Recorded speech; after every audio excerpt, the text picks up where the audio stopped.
એક વર્ષ અભ્યાસના નામે શીર્ષક હેઠળ ફ્રેશર્સ પાર્ટીની અનોખી ઉજવણી કરવામાં આવી।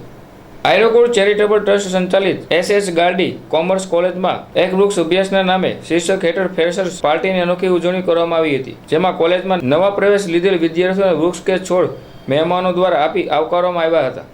તેમજ વિદ્યાર્થીઓ દ્વારા નાટક, ડાન્સ, રમતગમત વ્યક્તિઓ દ્વારા અભિભૂતિ કરવામાં આવી હતી, જેમાં અતિથિ વિશેષ તરીકે સામાજિક વનીકરણ વન વિભાગ ભાવનગરના અધિકારીઓ તથા સંસ્થાના પ્રમુખ અને ટ્રસ્ટીઓ ઉપસ્થિત રહ્યા હતા। તેમજ ભાઈઓ તથા બહેનો પણ ઉપસ્થિત રહ્યા હતા અને આ કાર્યક્રમને નિહાળ્યો હતો।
चिंगारिया ये जो मेरे सीने में પાને ઉછેરવાની સંપૂર્ણ જવાબદારી વીરભદ્ર સર આપની રહેશે।